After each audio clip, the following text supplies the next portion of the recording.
परीट सेवा मंडळातर्फे संत शिरोमणी गाडगे महाराज यांची जयंती विविध कार्यक्रमांनी साजरी। कार्यक्रमाच्या अध्यक्षस्थानी नंदुरबार जिल्हा मंडळाचे सल्लागार महेंद्र जाधव, तर प्रमुख अतिथी म्हणून नवापूर मंडळाचे ज्येष्ठ सल्लागार पंढरीनाथ ईशी, अशोक खैरनार, भटू जाधव, तालुकाध्यक्ष राजेंद्र जाधव व्यासपीठावर उपस्थित होते। शहरातील महिला मंडळाच्या सभागृहात गाडगेबाबांचे प्रतिमापूजन, बाबांच्या जीवन कार्यावर व्याख्यान व केंद्र शासनाच्या विश्वकर्मा योजनेबाबत माहिती देण्यात आली। प्रारंभी मान्यवरांच्या हस्ते दीप प्रज्वलित करून संत गाडगेबाबांच्या प्रतिमेचे पूजन करण्यात आले। यावेळी गाडगे महाराज यांच्या जीवनकार्याची माहिती देताना भटू जाधव म्हणाले की गाडगे बाबा एक वैज्ञानिक दृष्टी आणि सुयोग्य व्यावहारिक ज्ञान असलेले संत होते। त्यांनी तत्कालीन समाजात असलेल्या अंधश्रद्धा, अनिष्ट रूढी, परंपरा यांच्यावर घणाघात केला। व्यसनमुक्तीवर त्यांनी विशेष भर दिला। प्रत्येकाचे जीवन आनंदी कसे होईल यासाठी त्यांनी कीर्तनाच्या माध्यमातून समाज प्रबोधन व जनजागृती केली। समाजाच्या गरजेनुसार धर्मशाळा, छोटे मोठे दवाखाने आणि शाळा सुरू केल्या। शिक्षणानेच माणसाचं जीवनमान उंचावू शकतं हे सोदाहरण पटवून दिले। अनावश्यक खर्च टाळायला पाहिजे ही गोष्ट जनमानसात प्रकर्षाने रुजवली। शेवटच्या श्वासापर्यंत त्यांनी समाज उत्थानासाठी अथक प्रयत्न केले असल्याचे सांगत बाबांच्या जीवन कार्याची माहिती दिली। यावेळी रामचंद्र सोनवणे यांनी केंद्र शासनाच्या विश्वकर्मा योजनेबाबत विस्तृत माहिती देत योजनेचा लाभ घेण्याचे आवाहन केले। कार्यक्रमाचे अध्यक्ष महेंद्र जाधव म्हणाले की स्वच्छतेतून समृद्धीकडे जाण्याचा संदेश देणारे संत गाडगेबाबांच्या विचारांची नितांत गरज आहे। कीर्तनाचा उपयोग त्यांनी समाज प्रबोधनासाठी केला। बाबा वैज्ञानिक दृष्टिकोन असलेले कृतिशील संत होते। त्यांचे विचार उच्च कोटीचे व परिवर्तनशील होते।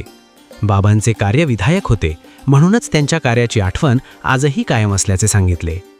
कार्यक्रमात जगदीश चव्हाण, हेमंत जाधव, शांतीलाल ठाकरे, आनंद जाधव, कमलेश बुंदेला, हर्षल बच्छाव, नैमिष बुंदेला, विजय जाधव, विपुल जाधव, छोटूलाल ठाकरे, निखिल जाधव, भरत बाविस्कर, संदीप बच्छाव, घनश्याम पवार, महेश शेवाळे, मालव बुंदेला, प्रज्ञेश जाधव, गीतेश जाधव, वैभव ठाकरे, जयेश बच्छाव, कृष्णा जाधव, प्रेम जाधव आदींसह समाही बांधव आणि भगिनी उपस्थित होत्या। यावेळी प्रास्ताविक तालुकाध्यक्ष राजेंद्र जाधव, सूत्रसंचालन उपाध्यक्ष शांतीलाल ठाकरे यांनी तर आभार भरत बाविस्कर यांनी मानले।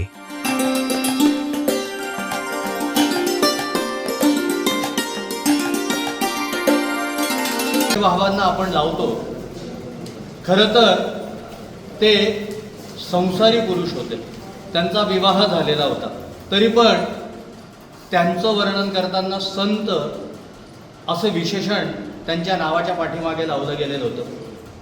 का बरं ते जरा समजून घेऊया।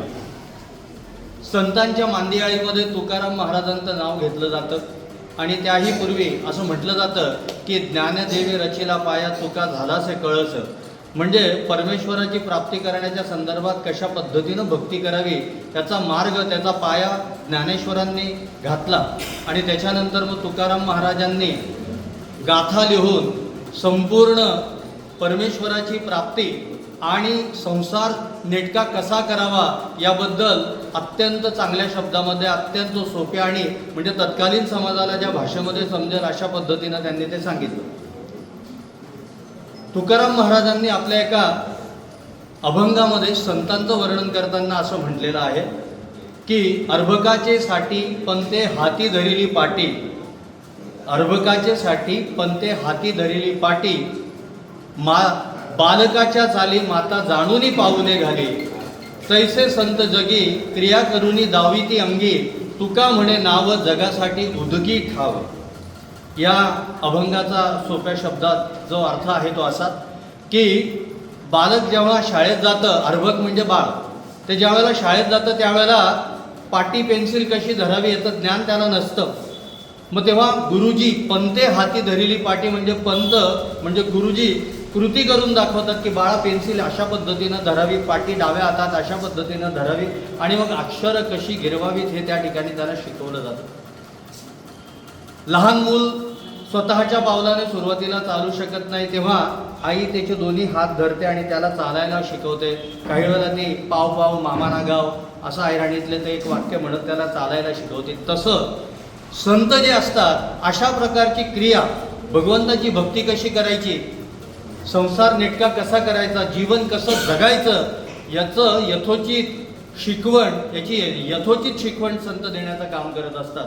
आणि मग हे संसारातलं, या जगातलं जे दुःख आहे, हे भवसागर जो आहे तो कसा पार पाडावा यासाठी संत स्वतः होडीचं रूप धारण करतात आणि प्रत्येक माणसाला जो भगवंताशी जोडला गेलेला आहे त्याला त्या परमेश्वराशी म्हणजे आत्म्याचं परमात्म्याशी मिलन करण्याचं काम हे संत करत असतात.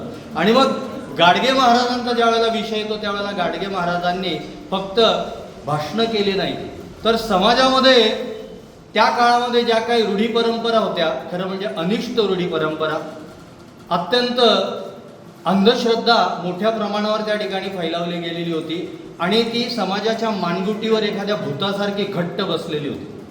आणि मग अशी ती मानसिकता, त्या मानसिकतेमध्ये सगळा समाज जीवन जगत होता. अनेक चुकीच्या गोष्टी होत्या. लग्न समारंभ म्हटलं म्हणजे त्या ठिकाणी भरपूर खर्च करायचा, प्रसंगी जमीन विकून, प्रसंगी सावकाराकडचं अत्यंत जास्त व्याजाचं कर्ज काढून ते लग्न करायचं आणि पार पाडायचं. आणि मग नंतर येणाऱ्या कित्येक वर्षापर्यंत ते कर्ज फेडीत आपला अख्खं जीवन त्याच्यामध्ये गमवायचं. अशा प्रकारची परंपरा समाजामध्ये रूढ झालेली होती.